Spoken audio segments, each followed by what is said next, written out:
एक जंगल में एक दुष्ट और लालची भेदिया रहता था। एक दिन उसने एक हिरण का शिकार किया। शिकार के बाद पर वह अपने लालच पर नियंत्रण नहीं रख पाया और जल्दी जल्दी उसे खाने लगा। इस जल्दीबाजी में एक हड्डी उसके गले में अटक गई। हड्डी अटक जाने पर वह बहुत परेशान हो गया। अब उससे न कुछ खाते बन रहा था, न ही पीते।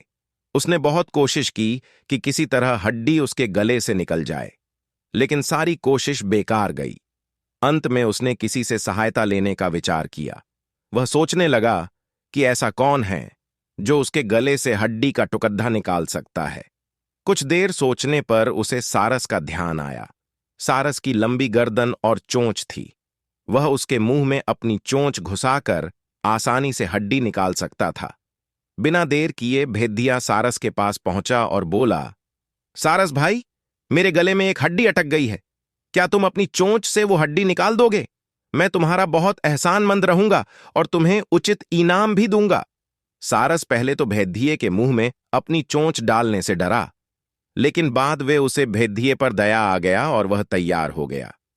भेदिये मुंह खोलकर खद्दा हो गया और सारस ने उसमें अपनी चोंच डाल दी, लेकिन उसकी चोंच हड्डी तक नहीं पहुंच पाई। तब उसे अपनी आधी गर्दन भी भेदिये के मुंह में घुसानी पड़ी। सारस की गर्दन मुंह में जाते ही लालची भेदिये के मन में लालच जागने लगा। उस सोचने लगा कि यदि मैं इसकी लजीज गर्दन को चबा पाता तो मजा आ जाता, लेकिन उस समय उसे अपने गले में फंसी हड्डी निकलवानी थी, इसलिए वह मन मार कर रह गया। कुछ ही देर में सारस ने उसके गले से हड्डी निकाल दी। हड्डी निकलते ही भेदिया जाने लगा।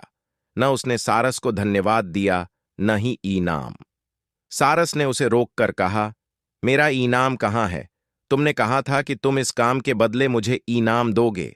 भेदिया बोला, एक भेदिये के मुंह में अपनी गर्दन डालकर भी तुम सही सलामत हो। क्या यह तुम्हारा इनाम नहीं है? इतना कहकर भेदिया चला गया और सारस मुंह लटकाकर खद्दा रह गया। सीख: लालची और दुष्ट व्यक्ति से कभी कृतज्ञता या पुरस्कार की अपेक्षा नहीं करनी चाहिए। फ्रेंड्स, आपको the wolf and the crane story in Hindi कैसी लगी? आप अपने कमेंट्स के द्वारा हमें अवश्य बताएं। ये एनिमल स्टोरी इन हिंदी पसंद आने पर लाइक और शेयर करें। ऐसी ही और famous ESOPs fables and story for kids in Hindi पढ़ने के लिए हमें सब्सक्राइब कर लें। थैंक्स।